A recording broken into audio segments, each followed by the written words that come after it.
Srimad as divine grace. A.C. Bhakti Vinod Krishna. Srila Prabhupada.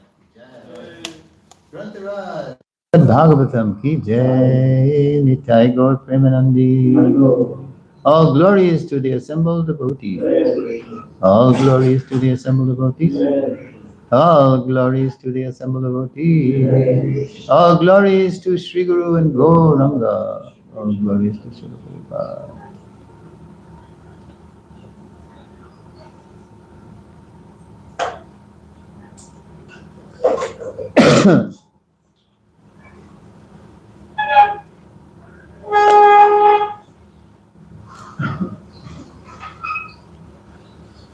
Om Namo Bhagavate Vasudevaya. Om Namo Bhagavate Vasudevaya. Om Namo Bhagavate Vasudevaya. Om Namo Bhagavate Vasudevaya. Om Namo Bhagavate Vasudevaya. Om Namo Bhagavate Vasudevaya. O my Lord, Sri Krishna, son of Vasudeva, of all-pervading personality of Godhead, from my respectful obeisances unto you.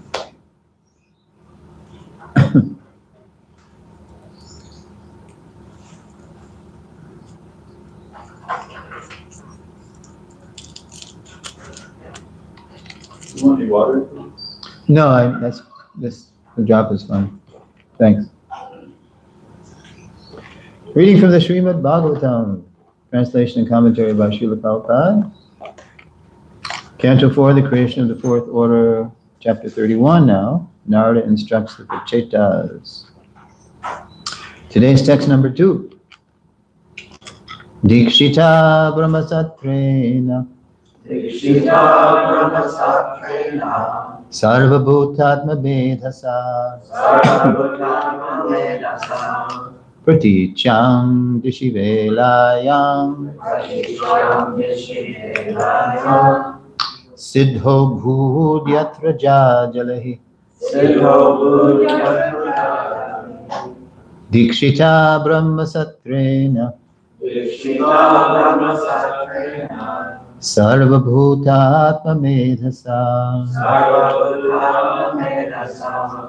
Pratityang dishivelayam Siddho bhudyatra jalahi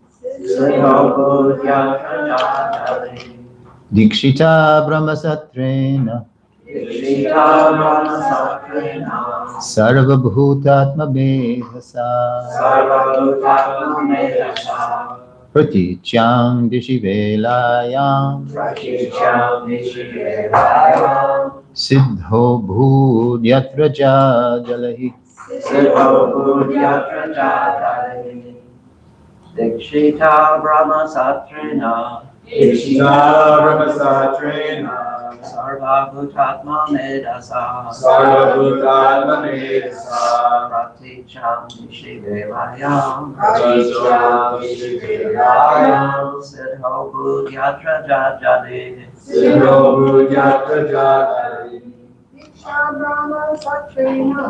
Dikshita brahmasatrena Sarvabhutatma medasa Praticham Nishivelayam Siddho bhudyatra jajali Dikshita brahmasatrena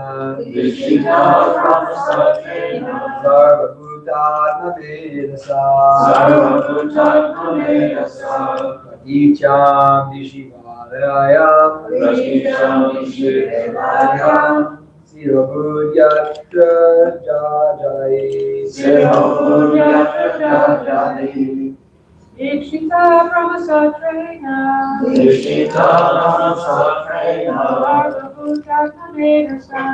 Sarvabhutatma medasa Praticham Nishivelayam Siddho bhudyatra jajali Dikshita brahmasatrena Sarvabhutatma medasa Praticham Nishivelayam Siddho bhudyatra jajali. Anyone else?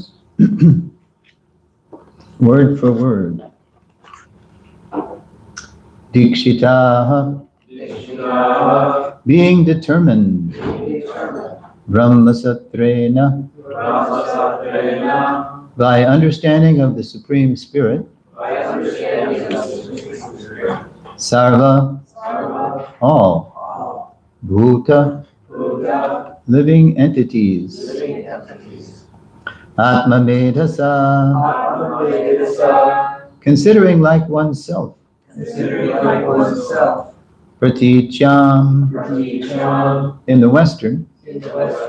Dishi, direction. Velayam, on the seashore.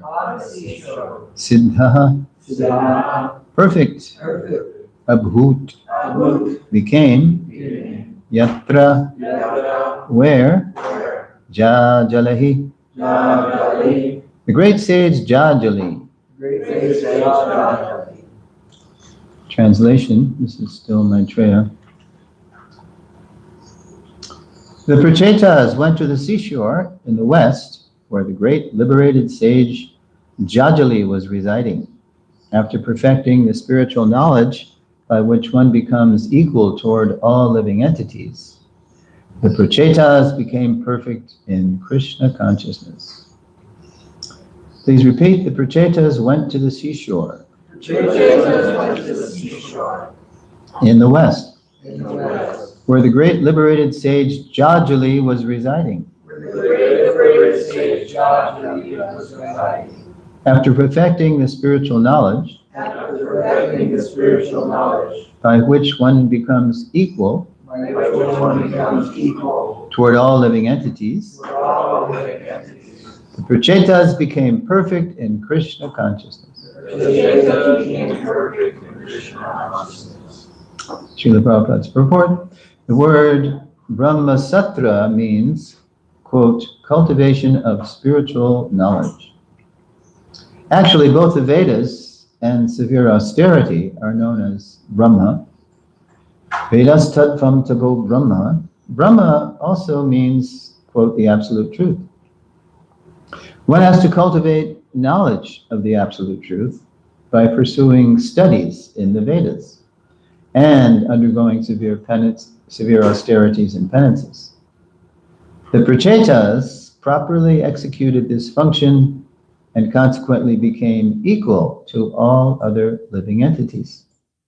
As Bhagavad Gita 1854 confirms, famous verse, Brahma Bhuta Prasannatma Nasho Chachina Kamshati Samak Sarveshu Bhuteshu Mad Bhakting Labate Param.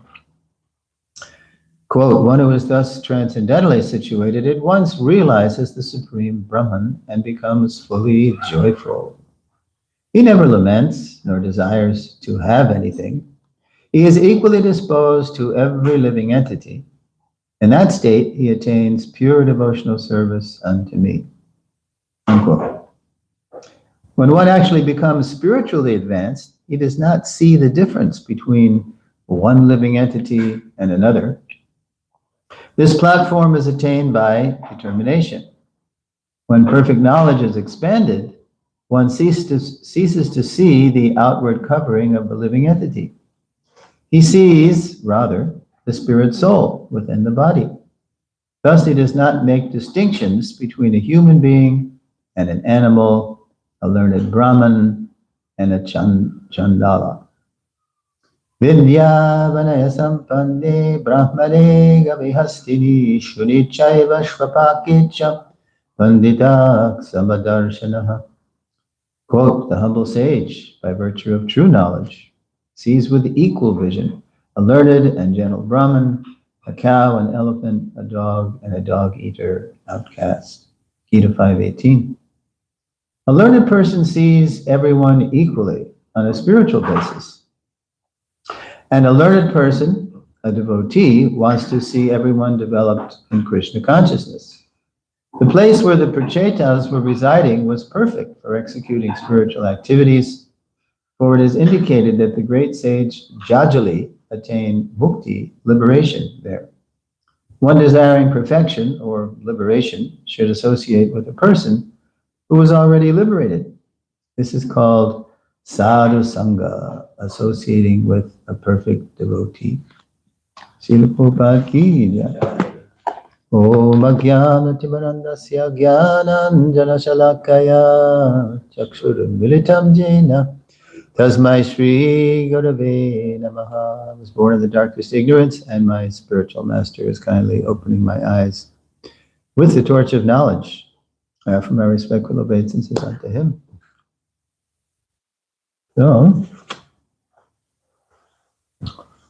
So a brand new chapter, Narada instructs the Prachetas. When Alita launched the chapter yesterday, in yesterday's verse, Maitreya, he said that after ruling the kingdom for thousands of years, the Prachetas remembered the Lord's instructions and left home to prepare to go back to Godhead. So I looked, I have that file that Ashram Maharaj gave me with Vishwanath's commentary. Vishwanath remarks, he says that the Prachetas would, by the Lord's grace, not only be unattached to their kingdom, they would be, Vishwanath said, disgusted. He made it really strong. They would be disgusted. No more, no more use for it. Unlike their father, now think about their father. Her father was who? What was his name? Yeah, Prachini Barhi, Barhishman, Barhishat, different names. Who was so attached to his kingdom, it took Narada Muni a long time to detach him through that many-chaptered Puranjan story. Yeah. So, now in today's verse, Maitreya describes what the Prachetas did when they left the family. They left the family, the home, the kingdom. They went west to the seashore where the sage Jajuli was living.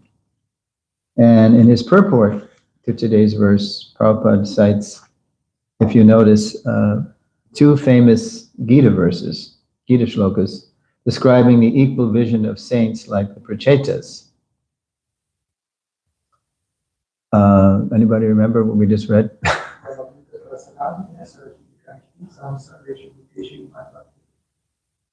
All right. Thus transcendently situated, becomes fully joyful, and ceases to lament and hanker. Mhm. All living entities equally in that state, attains pure love. Right. And then there was another one. Give somebody else a chance. Who was the other verse in the purport about equal vision? There's a big hint. Learned sage, gentle brahmana, a cow, a dog eater, An elephant. an elephant. Others. Yeah. Prabhupada says, this humble sage, by virtue of true knowledge, it's not just sentimentally, oh yeah, everybody's, but he knows that everybody's spiritual inside. Yeah. And Prabhupada does the same thing in another verse in the 6th chapter of the Gita, talking about equal vision. Anybody know what verse I'm thinking about? It's in the 6th chapter. From text 10 to 32, Krishna describes the yoga system all the way from how to sit and how to breathe. And then finally he ends up with the inner vision of the perfect yogi. There's another hint.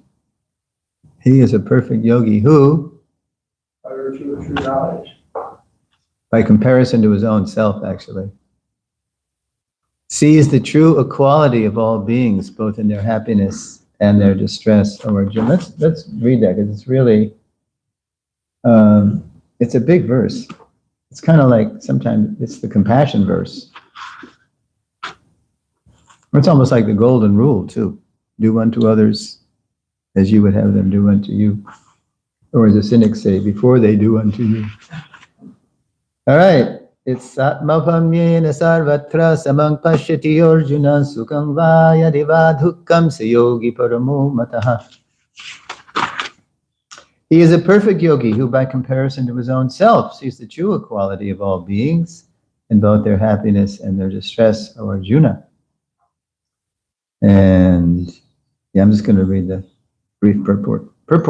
One who is Krishna conscious is a perfect yogi. He is aware of everyone's happiness and distress by dint of his own personal experience. It's not theoretical. He knows pleasures and pains, the ups and downs of life. The cause of the distress of a living entity is forgetfulness of his relationship with God. That's the real deep down cause.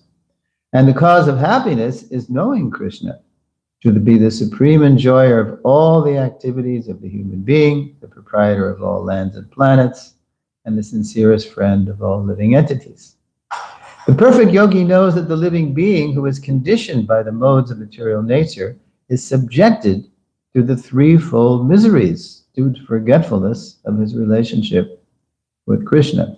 The real root cause is we forget Krishna. We turn away from Krishna, and then we invite all these calamities upon us for being so self-centered, false self-centered.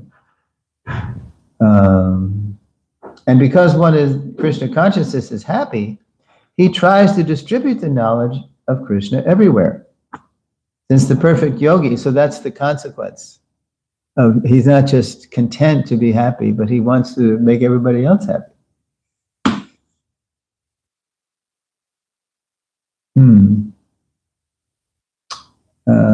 Okay. Since the perfect yogi tries to broadcast the importance of becoming Krishna conscious, he is the best philanthropist in the world.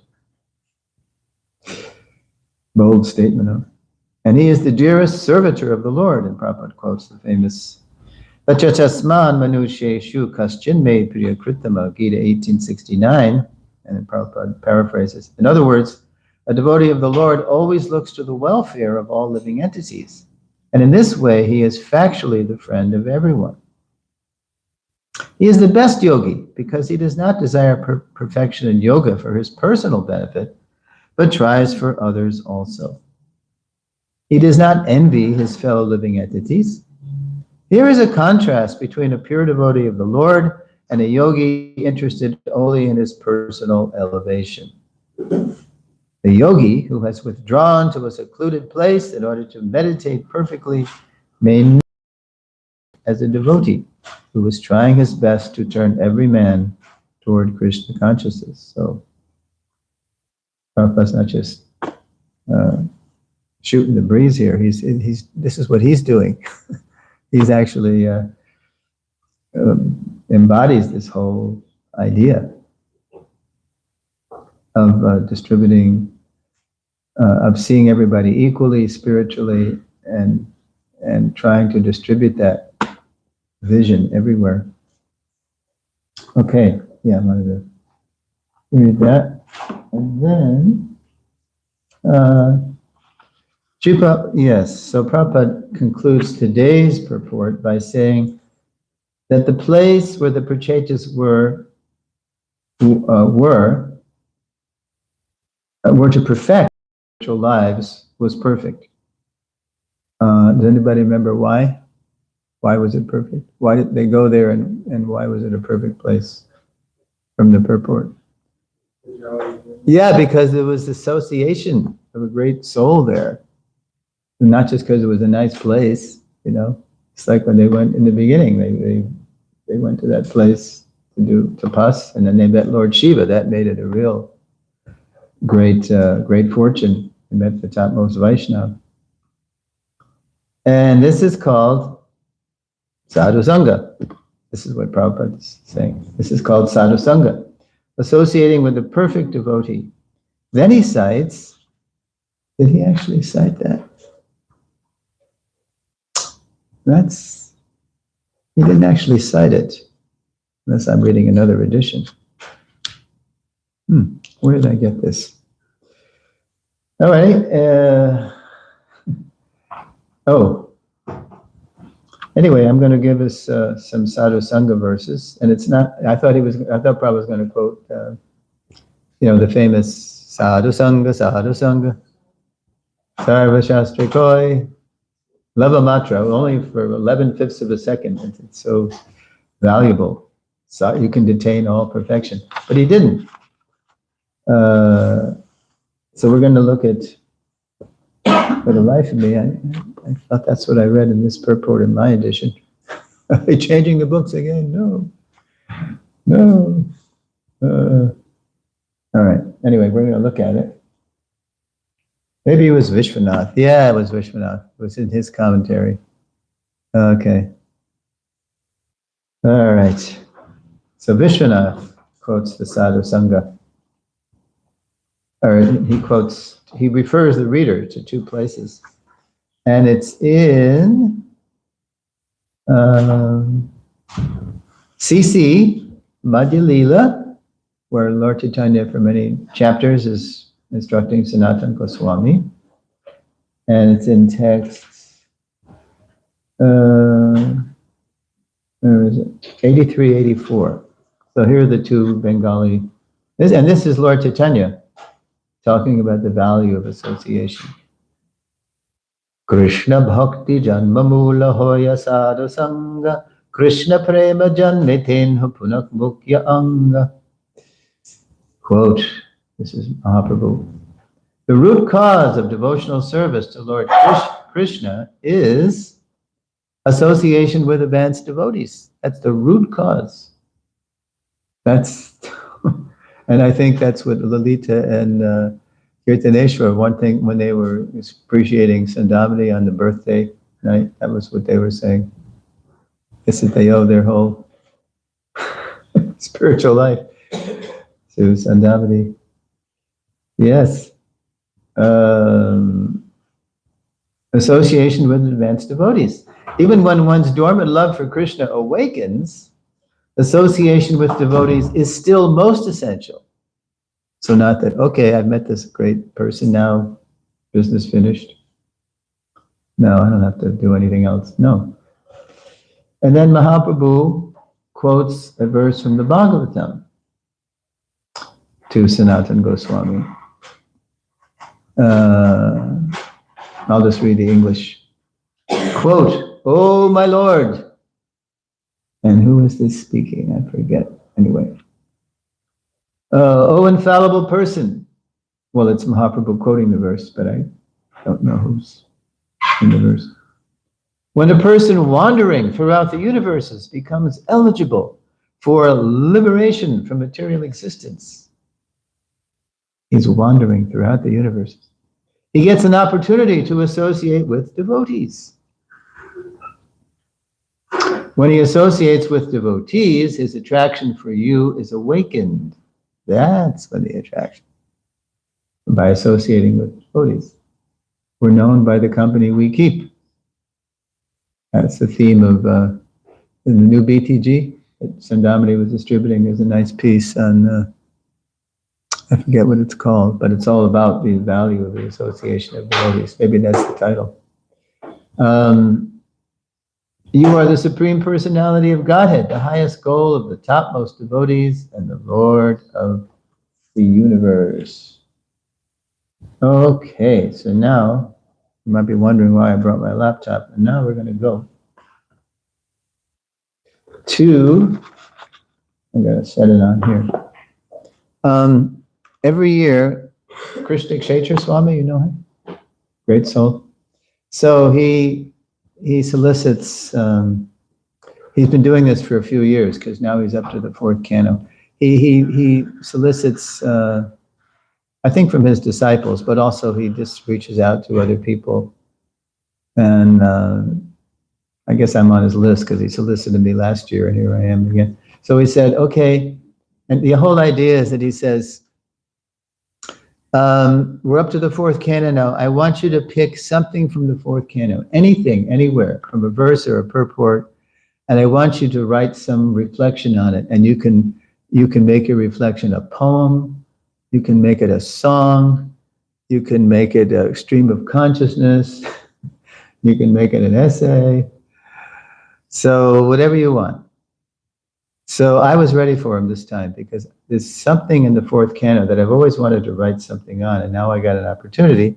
It's just, it's a couple of pages. So, and here it is, and it's all about, well, I won't give it away, but anyway, the title of it is, the title is a sentence from a purport by Srila Prabhupada.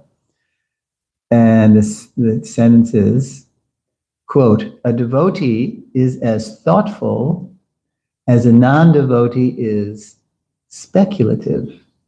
So I was like, wow, that's mysterious. And when I first read that. Can you repeat that? Yes. A devotee is as thoughtful as a non-devotee is speculative. So they're both, it's both involving the mind, right? So, and then I wrote an essay on this, and here we go. "When I was a teenager, sometimes I would lie in bed at night and wonder where and why I was." Riding the chariot of the mind, right? Speculating. "I try to imagine infinity, but infinity always overwhelmed me. If I'm just a vanishing point in time and space, why do I take myself so seriously? And why am I so terrified?" It was terrifying for me to try to understand where I was and what's beyond the beyond. And maybe you can relate to that, right? Trying to figure out what reality is. "I was the star of my own existential horror movie." Like a horror movie. And this is like a recurring movie. You know, I would always lie down and try to imagine. And then my mind would shudder because it couldn't imagine it. It overwhelmed me. So then next paragraph. "My inner movie connected with many Beatles songs in the 1960s, such as John Lennon's 'Tomorrow Never Knows.' Turn off your mind, relax and float downstream. It is not dying. It is not dying. That first track off the Beatles' 1966 Revolver album was my introduction to Eastern spirituality, specifically Tibetan Buddhism, because John Lennon had just read the Tibetan Book of the Dead. So so that's the way he would process his experience. He would write a song he would write either a song or something. That same year, specifically Tibetan Buddhism, where ego dissolution is not death, but an invitation to transcendence. That's why he said, it is not dying. That same year, my college class on the philosophy of Eastern religions introduced me to the Hindu concept of cyclical time. Remember this course, cyclical time. And then I remember reading this in the textbook, and I was like, wow. And I wasn't no longer afraid of infinity, because everything just goes in circles, time-wise. So I wasn't, somehow this took away my fear of infinity. No longer afraid of infinity, I was now eager to embrace it. Those, indeed, were heady days. It's all in my head. My fascination, so that was in 1966.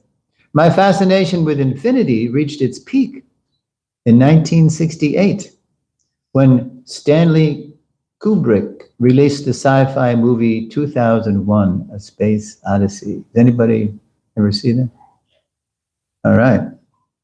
Dum, dum, dum, dum, da, dum, dum, dum. That was a good soundtrack, the guy who wrote that.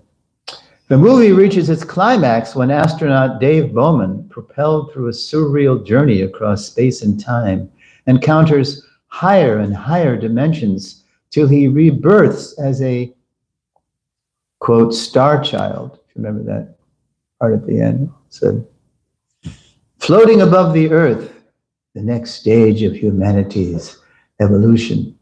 These guys were obviously hook, line, and sinker into Darwin. Evolution. I remember emerging from the movie on cloud 9, thrilled by psychedelic vistas of ascending to transcendence. Thank God, Srila Prabhupada rescued me, because we can't ascend to transcendence. Doesn't work. All right, so that was 68.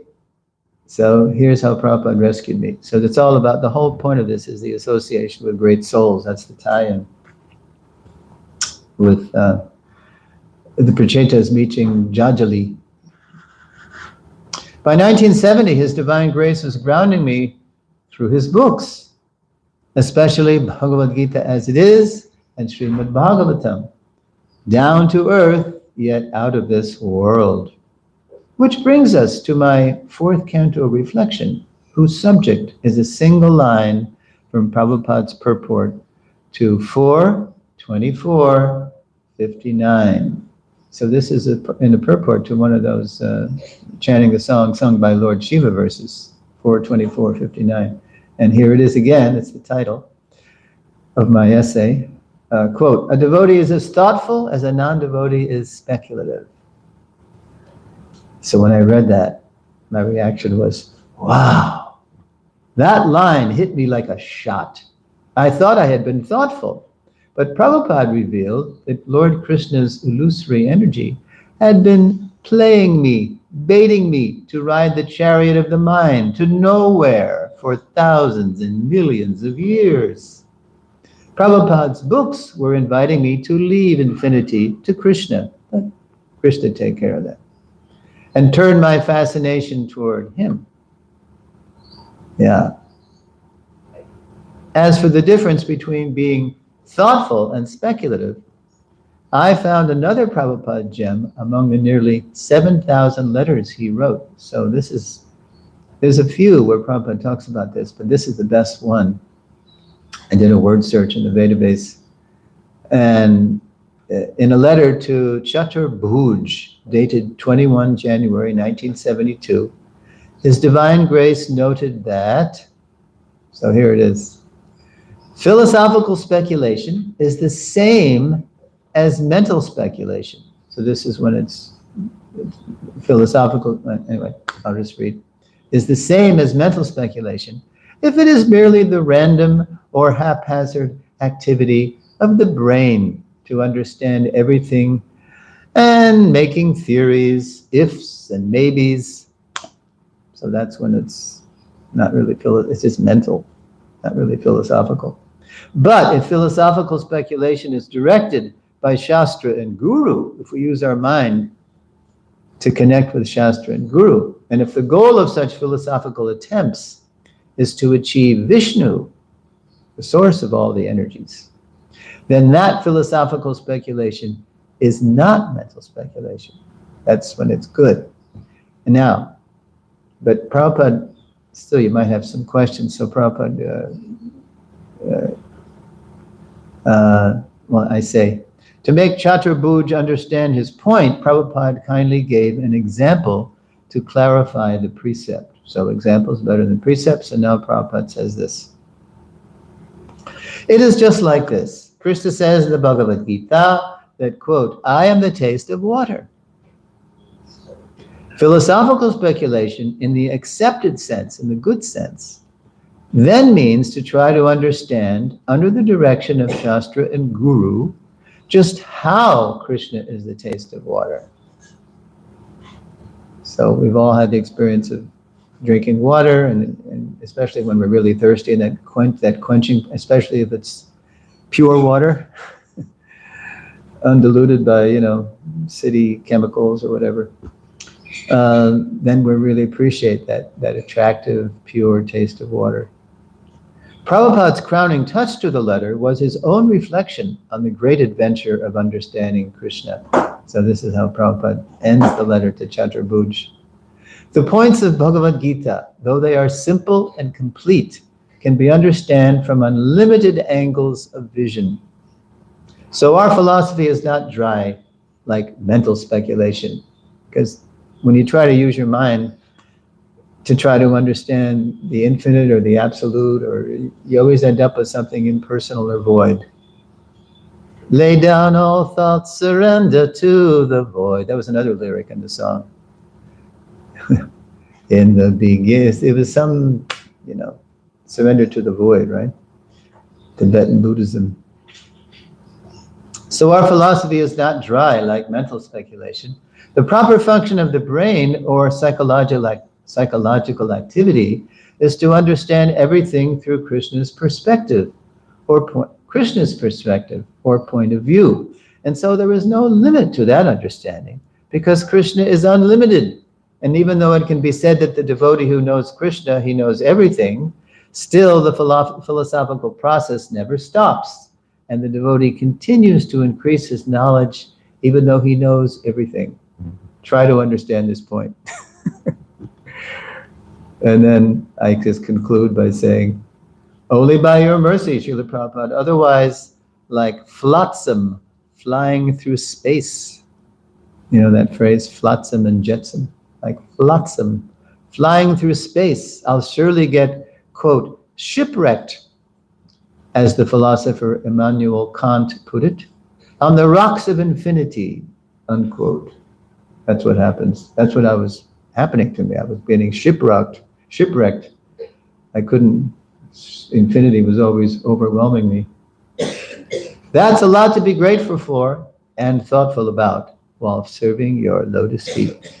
And then this is Sunday, I pressed the button and I submitted it to, and then we get a book. So all these people that do the reflections, then Maharaj, he sends out a PDF. Now, back to our verse. Okay.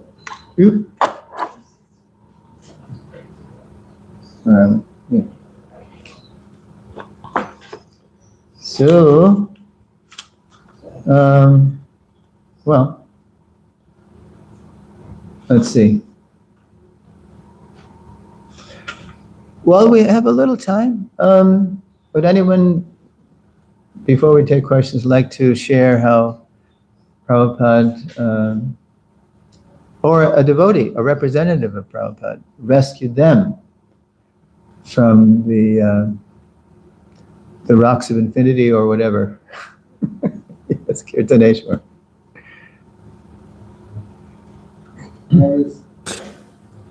In high school, I became very philosophical for various reasons, but I was studying a lot of philosophy, and I got into a lot of sacred geometry and all kinds of different things. And when I met Govinda Prabhu, Oh, Flagstaff? yeah, we're having a really nice, spiritual conversation. And I said, I started showing him some stuff, and he just said, "That just looks like material to me." And it devastated me. Actually, I showed him some sacred geometry. That's just a bunch of circles. It devastated me because I realized just how it's all in the mind, Mm-hmm. And just like the sequel to that is that years later, I still read a lot of philosophy and a lot of stuff, and I look at other traditions and stuff. It's just something I like to look at, and I've just been realizing, and even going deep into certain mystical traditions, there's nothing that even comes close to Krishna consciousness. And they present it and they market this stuff as like it's secret, it's unique, it's special, it's for the initiated, but Krishna consciousness is just available on the streets. It's available anywhere. We're trying to give Gitas to everybody. And it's the deepest, most profound, and most stabilizing philosophy. And so it's just amazing how you meet so many people and they're into so many things because it's like entertaining their mind more than actually satisfying the heart, satisfying the soul. Mm-hmm. And you start to see that, the verse, I always see the purport of that verse, when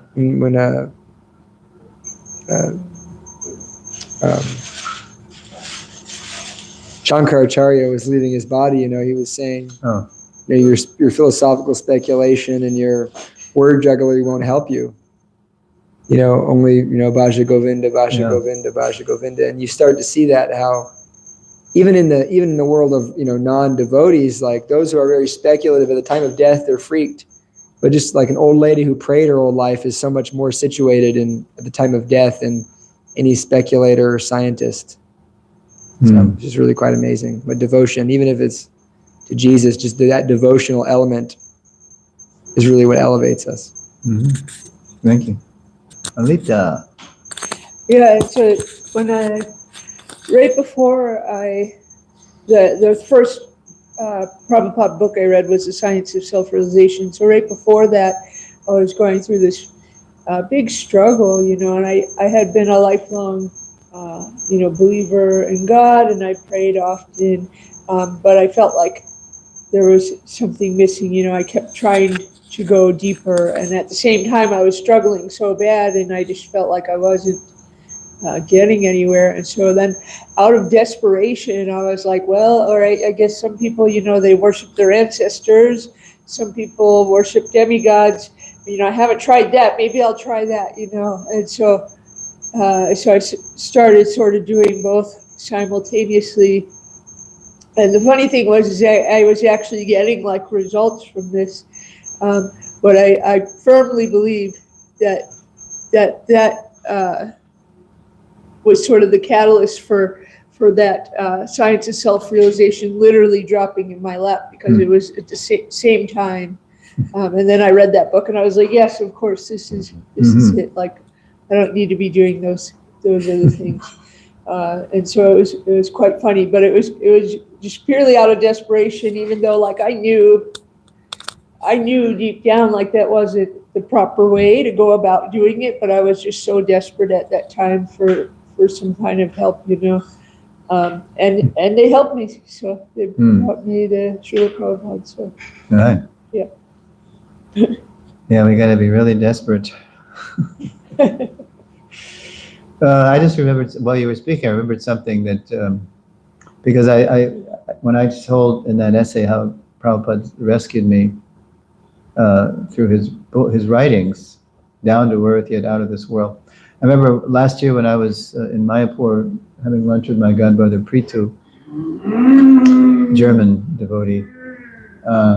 So this has been in BTG too. Prabhupada I think Pritu arranged it. Yeah, Pritu arranged the meeting with Prabhupada. It's a couple of famous ones, but one was Emil Durkheim, who was a famous sociologist who I had to read his stuff in the 60s as a text. And so Durkheim was very impressed by Srila Prabhupada. He was, and then he started reading his books. He didn't actually, become a devotee full-fledged or anything, but he was impressed. And then Pritu met him later, and he said, so do you remember your meeting with Srila Prabhupada? Oh yes, of course, I'll never forget that meeting. And Durkheim said to Pritu, said, I've met many, because I've always been interested in Eastern spirituality, I've met many swamis and yogis and gurus, but compared to Prabhupada, they're just like kids. They have no, they're not even close. They don't even come close at all to Srila Prabhupada. They're just, because Prabhupada is, he's realized, and he's learned, and he's very grave, and he's all those things, all those qualities of a devotee. So, anybody else like to share anything about how they were rescued by Prabhupada or a representative? We have Divyavana and Devi Dasi. DVD, you're now DVD. DVD. Or DVD. Well, I eloped with a draft dodger, and then he got sick and was dying, and so I went back to school, and I was on the hill across from the bookstore in Boulder, and I could hear the chanting of the Hare Krishna, and then there were devotees passing out free dinner cards, an invitation to the temple. And so my boyfriend, the devotee gave me the card, and they said it's a free 12-course vegetarian feast. And I was like, oh, and then my boyfriend took it out of my hand and said, oh, they'll try to preach to you. And I said, I don't care what they say, It's free. Free 12-course vegetarian. I thought, wow, that sounds great. So yeah, that was the beginning. And then I did go to the, I've told you before, I went to this fasting class. And The what? It was a fasting class Oh, that I yeah. took at the free school. And he was a Bloop devotee. Yeah. And he just talked about God consciousness. So that saved me. Yeah, the devotees. Yeah. That's why Prabhupada always was telling us to go share it. Now, I've created your good fortune. Now you go out and create it for others. Okay. Kirtaneshwar again? Oh, we have Chandrika, first timer.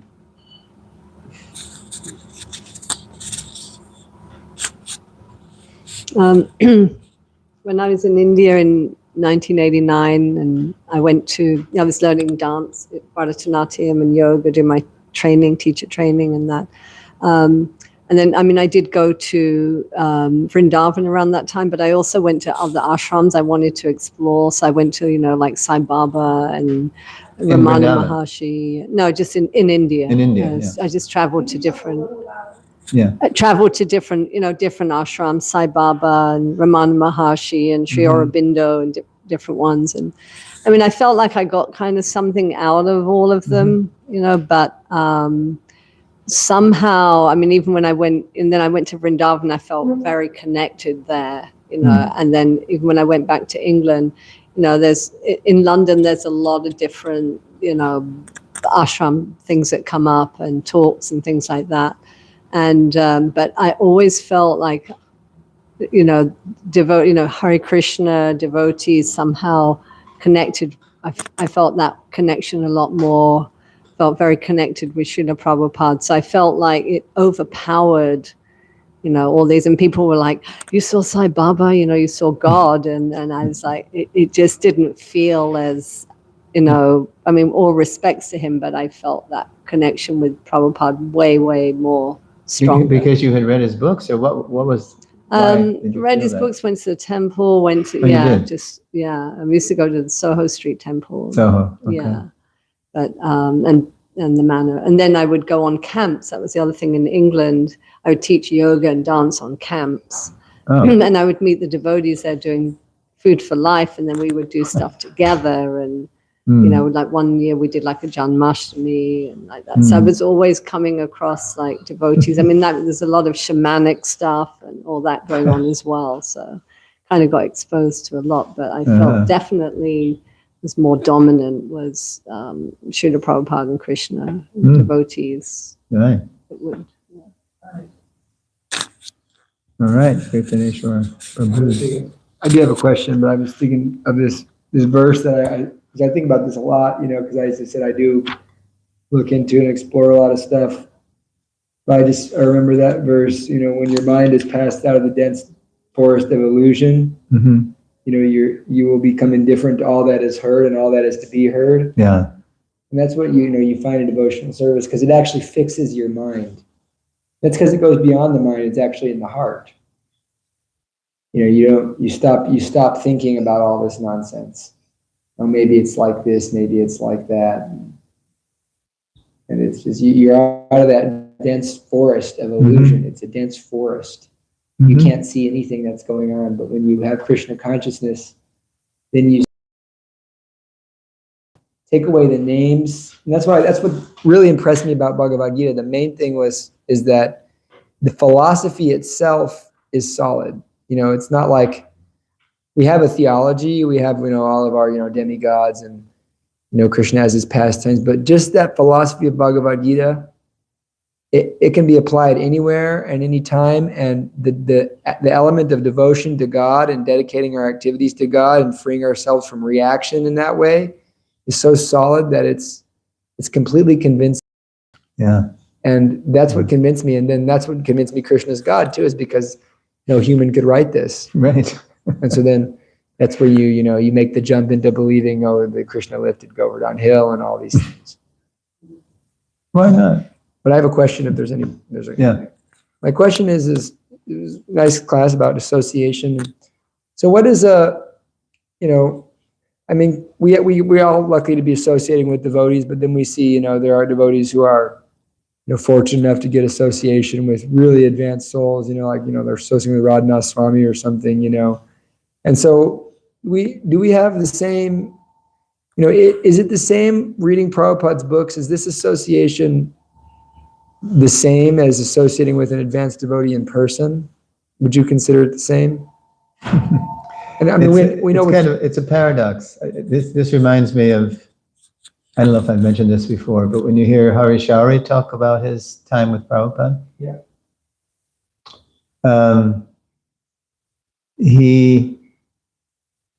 it's when he first realized he had to start writing a diary.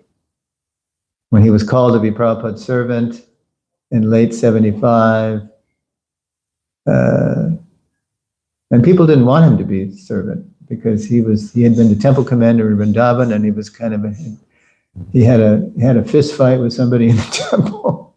So Hari Keshu was serving Prabhupada, said, "No, you don't want Hari. He's too rough. He couldn't be your servant." But Prabhupada said, "No, give him a chance." No. So anyway, Hari Shauri noticed just after being Prabhupada's servant for a few days that even he joined in 72 in Australia, even though he's from England. He joined in Australia and in Sydney. And so he'd been a devotee for a few years, but then just by serving Prabhupada for a few days, he noticed he experienced more Krishna consciousness in a few days than he had in all of his few years, I mean, still, it's only a few years, but few years in Krishna consciousness. So he realized, and this is very magnificent of him, he said, but why should it only be someone like me? Only a few people have ever been in this position, myself and Shrutakirti and Harikesh, and, so I should share this with everybody. So then he started keeping his diary. And he's still got volumes to write, and even though he's compromised now by Parkinson's, he's used, with the help of AI to help him organize it, because he just doesn't have the mental power anymore to do it all himself. He's still got one or two more books, and he told me how he's doing it now. He helping, AI is helping him organize it, so he doesn't have to do that part. So then what did he do? He started writing, and if you've read Harishari Prabhu's diaries, he's giving us Prabhupada's association in the writing. So although the Vapu is so powerful, Prabhupada, he told us that he's giving his most intimate association in his writings. And then when you read somebody who's having that Vapu, like Harishari, that's what we're getting it in writing, and it's not different. I mean, someone like Radhanath Swami, you mentioned Radhanath Swami. So he was also, like Chandrika said, he was also meeting so many gurus, swamis, and yogis, and he did give them credit, the Maharishi and Neem Karoli Baba and Sai Baba and all these Babas. But then he also, when he was singled out by Prabhupada, and asked him to come sit with him on the stage of that pandal, and then he got to know Prabhupada more, he also realized there's no one like Prabhupada. So, and that's why his book, The Journey Home, is so credible, because Radhanath Swami is giving credit to all these people on his journey, to India.